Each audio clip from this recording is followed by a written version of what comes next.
Salut à tous, elle est déjà là, je ne l'attendais pas avant quelques semaines. Grosse surprise quand j'ai vu le transporteur avec le carton dans les bras. Du coup je suis très content de pouvoir vous présenter dès aujourd'hui cette Supergirl de chez Xionart. La vidéo que j'ai prévue pour présenter mes précommandes en cours attendra donc la semaine prochaine. Voilà donc sans attendre l'unboxing et le montage avant que l'on parle un peu de cette pièce que j'attendais avec grande impatience.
Alors tout d'abord, il est bon de préciser que cette Supergirl est une figurine custom qui n'est pas inspirée de la série TV.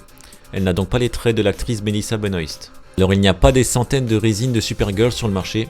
Il y a la Prime One en un tiers que vous pouvez voir sur ce visuel. Et également une 1/4 qui est sortie chez Sideshow. Pour le moment, et ce n'est que mon avis personnel, je trouve que la Supergirl de chez Xionart est au-dessus en termes de représentation. Elle est grande, musclée, mais pas trop, sexy et charismatique en même temps. Je ne trouve pas tout ça sur les deux autres figurines précédemment citées, même si je trouve que la Prime One est également très belle. Alors cette statue vient de chez Xionart, qui est un studio qui fait principalement du custom Star Wars, mais aussi du Marvel, du DC Comics, en non officiel. Il lance aussi une ligne sur les dieux égyptiens, et la première de cette ligne qui représente Anubis sera également présentée sur cette chaîne. La statue fait 58 cm de haut, 30 de large et 28 de profondeur et est limitée à seulement 50 exemplaires dans le monde. Elle est sortie en 2017 et elle coûtait 585 $, soit environ 500 €, hors frais de douane et hors frais de port.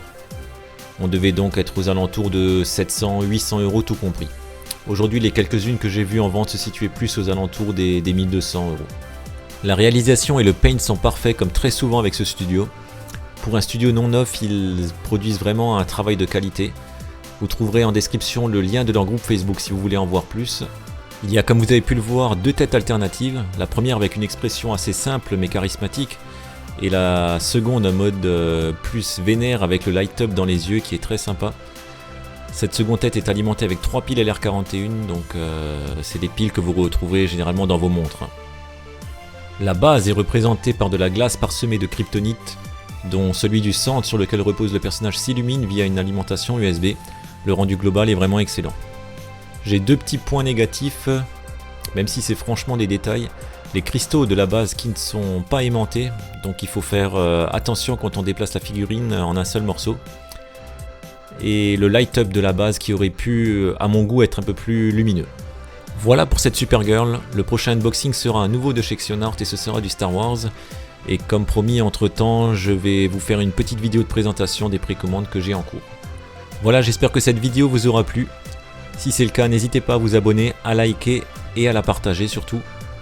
Quand on est nouveau sur YouTube, on est très mal référencé, donc le partage est très important. Encore une fois, protégez-vous, protégez vos proches, et j'espère qu'on retrouvera vite une vie un peu plus normale. Allez, bye les gens.